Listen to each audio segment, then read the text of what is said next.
Nigel, haven't had time to reflect upon Grimsby's game on Saturday and obviously our Tuesday evening EFL Trophy game. What are your reflections on those matches? Well, obviously, from my point of view, we started both games really well. And that's been a good theme now with all the games so far. We've been starting games well. Scored a great goal. You know, what a wonderful pass from Harvey Saunders. And again, Kieran Morris just drifting in there. Ruthless finish yet again. Delighted with that. Obviously, we were doing really well against Grimsby, and then we've conceded sucker punch really. 2 goals we conceded. From our point of view, when we've debriefed it back, we've got to do better on that. But the response from the players, we've come back. You know, we changed the formation a little bit just after half time, and Connor Jennings just drifting in behind the front two, if you like. We just altered it a little bit and try and get our fullbacks going forward. And the crowd, the Super White Army, we needed that bit of momentum because it was a little bit flat. We needed it, and the crowd got right behind the players. There was an engagement, there was a togetherness, and what a great header from Connor Jennings. Puts us 2-2, and we needed to keep that going. Obviously, from my point of view, I reflect on it where I wanted us to go and win the game, keep it going, made a couple of little changes to try and keep the energy right. Because obviously, when we understand and we analyse, having played at Wimbledon, a long trip, and then we played, the energy we put in the victory against Bradford was phenomenal, and then we just came off it a bit. So putting some fresh legs in there, in a forward position, trying to go and win us the game, and it just didn't quite work for us. We didn't lose it, but I was wanting us to go and win it. And then obviously on the Tuesday, when we've gone and played against Leicester, we totally dominated the game. Unfortunately, we started the game ever so well. Things we've been working on, patterns of play, we could see it was very, very good. We made 9 changes. Players understood it. It's what we're after, you know. So players trying to make sure that the part of the team understand what we're looking for, our KPIs, and they did it ever so well, and obviously conceded a goal, gave Leicester something to sit in. So they hardly had a pass to the ball. I think we had over 700 passes, 86% retention. Got a win. So before anyone starts going on about it, yeah, well, you lost. I know, it was 1-0, right? Obviously, we've had 25 chances with it. The woodwork 3 times, this, that, and the other. But for me, it was about the performance. And we've come about driving on what we're trying to do on a consistent basis. And so for me, there was many good things we've done. Importantly, the players who've been out injured, players who maybe not had an opportunity to play a full 90-minute games of football, got that. So again, really good, important messages for us on where we're going with the demands of playing Saturday, Tuesday, Saturday, Tuesday, Saturday, Tuesday, and the relentless nature of the football that we're in, the league and the cup games. But I was really pleased with so many aspects of where we're going to and what we're trying to achieve. Certainly over the last 3 or 4 weeks since I've taken over this role. There were some bright sparks in that game, Rob Apter being one, in which you mentioned in your post-match on Tuesday evening. Have any other players maybe played themselves into your thinking in terms of this weekend's squad? All of them have, because that's what I want. I want them all to be available. And again, as we've just alluded to there, sometimes you've got to think about, can a player keep doing the physicality that he needs Saturday, Tuesday, Saturday, Tuesday? Is he running a risk of injury with the amount of load he's had over the time? We don't want to be losing anybody. We picked up 1 or 2 little things at the moment that we're mindful of. We're not going to divulge that, but we have to just be a little bit mindful of it. Because ideally, we don't want to be losing players when we think, well, hang on, we should have been aware of that and we could have prevented that injury happening, especially from a soft tissue point of view. So I say we've got a good medical sports science department here and a collaboration, you know, with the coaches as well. I'd like to think with the experience I've gone and had that we can actually be aware of that. But ultimately we need to win a game, but it's the competition for places what we're after. And I think the players have got a smile on the face. I think the players have, certainly the intensity has been good. Today's training session has been very good again. You know, we had a good session in the video analysis room this morning. Lessons learned. You know, that's a great way to coach as well. And likewise, we touched on a Robbie Apter, some really good things, but likewise, a lot of things he's got to go and improve on. So great, he wants to go and do it, great. Let's get you in a position now. Are you aware of other teammates? You can't just be on your own with the football. You know, it's kind of like you've got to be part of the team as well. But really exciting play that he did. But now there's other people who are working really hard to give him options. He's got to be aware of them as well, you know, to make that decisive pass when he wants to move to the next level. But many good things, like a James Norris, for example, from Liverpool. I thought he was super there. And then we look at Joe Starbuck, for example. Again, the physical, the profile you want from the fullback to get up and down. Hasn't played for a long time. Did ever so well. I thought he spoke really well after the game as well. I must admit. So from that point of view, there's many good things. You know, players coming back. I think that's Brad Walker's first 90 minutes since he's joined Tranmere Rovers. I might be wrong with that. Someone might correct me. But I know certainly for this season, he was out injured for a long time. So from that point of view, what a great step forward that is, you know, because he can certainly pass the ball and link the play and whatever. Shame about Rhys McAleer, picked up several stitches in a foot injury there. You know, he's kicked the bottom of the lad's studs. But what a warrior, he carried on. He got up, picked himself up. It was only probably 10 minutes later when he's come off half time, he saw the extent of the injury. That's why he couldn't carry on the second half. And Paul Lewis, unbelievable amount of running he's done. Unbelievable physicality putting together. I know people have got different opinions about different players and whatever, but for me, he worked his socks off. He worked his socks off. And again, we've got to help him try and improve his game as well. But he certainly works. He certainly runs. So that's the first parameter. So we'd be appreciative of that. But likewise, there's many other things that have gone and done well that we're pleased on. And again, when we talk about Christian Dennis, highlighted it again this morning. You know, he has been working ever so hard since missing pre-season, you know, on his fitness, his levels. I thought he was superb the other night. I really thought, again, highlighted his intelligent movements, his runs. We've got to pick them runs out now, you know. So really pleased with that. Really pleased with so many players in so many ways. One of your key words is consistency that you've said you want to implement since you came in. Yeah. We've been starting games really well recently. How do you think we build on that and make sure we keep picking up the points and being consistent?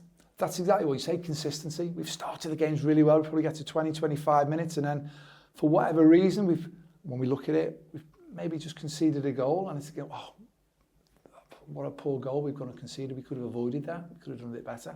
I'd like to think like at everything, you talk about different things. The intensity that I want to play out, the intensity that I believe we should play out, we're working towards that.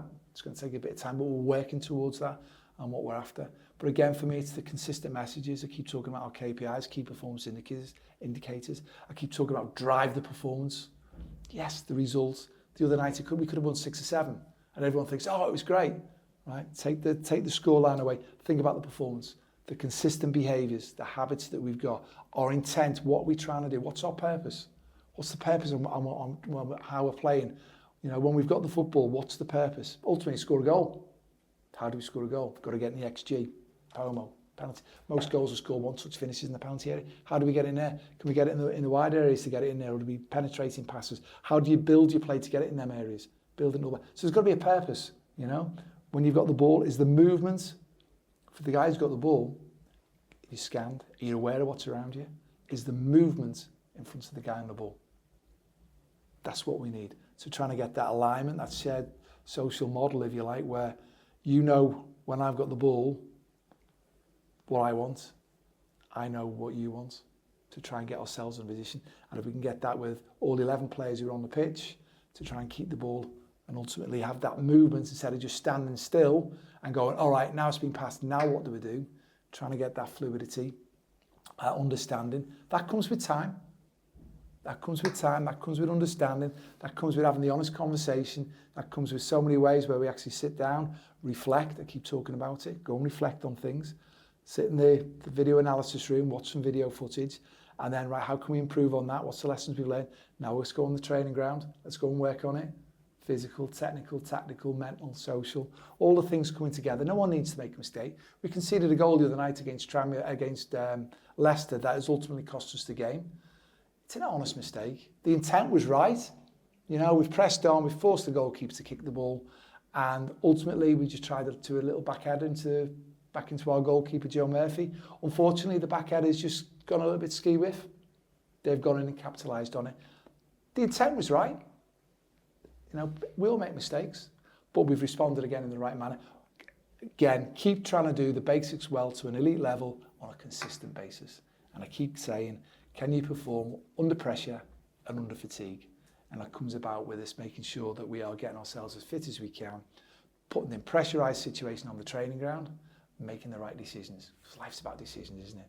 Decision-making process. So there's many assets to it. And like everything, when you're bringing it all together, it takes time. You've mentioned that on Tuesday night we picked up a few knocks. What is the current situation in terms of injuries, and in particular those who have been out for a while now, in Jake Leake and Luke Norris? It's been good to see this morning. The sun's been shining after all the rain we had yesterday, which was Wednesday. So I don't know when this interview is going to go out, but it's Thursday afternoon now. We're doing this interview, and the sun's been shining. The Wirral's a beautiful place when the sun's shining, and it was just great to see. You've got Luke Norris running around in with the guys. You've got Jake Leake running around. So they're on their individual programmes, but it's great to see them out, smile on the face, contributing in the team meetings as well, which is important. So again, even though they're out, we're still trying to get that telepathy, if you like, understanding what everybody wants.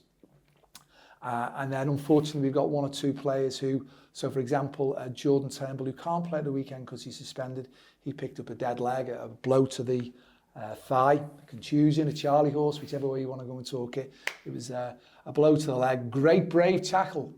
Brave challenge he put in, and he carried on. Could have quite easily come off, he carried on.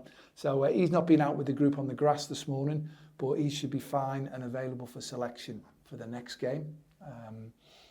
So that'll be pleasing. Rhys McAleer won't be involved at the weekend, which we talked about. He's got several stitches and a nasty wound on his foot. So that's that. And then we got one or two who are just, I don't want to announce it now, but there's one or two who won't make the weekend, who are just, it's Thursday now, they've just not been able to train fully, which would suggest that they're not going to be available for the weekend, but hopefully nothing too serious. Just going back to Saturday briefly, it's safe to say that the crowd from the first whistle were right behind the team, goosebump worthy at times, I'd say personally. There's going to be over 800 travelling to Crewe on Saturday. How important of a role are they going to play in us trying to get that result? Massive, and as you just said there, Hannah, it's us getting the result. It's the players, it's the staff, it's every member of staff of the football club, the owners, the fans. There's a togetherness, and we go in there and we know that, again, you just highlighted it there, the Bradford game, they're great, but the weekend against Grimsby, started great. There was a little lull in the game, and the Super White Army got right behind it, but we needed that momentum shift, and the Super White Army got right behind the players. And as you say, it was wonderful. I went to watch the Tranmere Rovers women's team on Sunday, should I say, in the afternoon, and one or two of the supporters there, and they were talking about how good the atmosphere was and how much they enjoyed it. That's what we want. We want that togetherness. We want that all together, especially when things are maybe going against us. We want that lift and that drive. The players are certainly working hard, and we make a mistake, it's going to be an honest mistake. We've got to keep driving everybody. But it's all that together. And isn't it great when you can go to a game? You've got 800, as you say, at the weekend. You can look forward to going to a match, whether it's at Prenton Park or away, with your mate, with a family member. It might be once a week, it might be once a fortnight, whatever it is. But actually to think, I'm looking forward to going to a game. Yes, of course we want to win. But I want to see a good performance. But I want to be able to go there, have a good sing-song, get behind each other, ask my mate how he is, sometimes about life and whatever, and just share a few different things. But actually, we've got a belonging. We've got a belonging at Tranmere Rovers. And I'm looking forward to the weekend. Just touching briefly on the weekend, we face a tough Crewe side. How do you feel we can break them down and try and come away with that result? As you rightly say, they've done really well. Watched some video footage of them already, a full game and a couple of games from footage. And again, obviously, Crewe traditionally play good football, and they do. Again, it's a team that will play three at the back, but they're adaptable. That's why I'm loving this division, because it's not just maybe the old way of playing where it's just everyone plays exactly the same way in straight lines. There's adaptability, there's understanding. It's a lot more intelligent now. And in possession, you might be playing one way. Out of possession, you might play another way. And again, there's a fluidity of movement. So basically, formations are now going out the window a little bit. And it's that moment in time, that situation, you could be one formation. But then a couple of minutes later, at this moment in time, you could be a total different formation. So that's the evolution. Brilliant. Absolutely love it. So there's going to be a big challenge the way they play. As you say, they've started the season really well. They've got threats. But likewise, I'm trying to make sure that we're thinking about how we perform certain stages, our identity, what we want to go and do. It's not rocket science. When they've got the ball, we've got to try and stop it putting the back of our net, and we've got to get the ball off them. Now, when we've got the ball, where's the spaces for us? Ultimately, we've got to stick in the back of their net. How are we going to make that happen?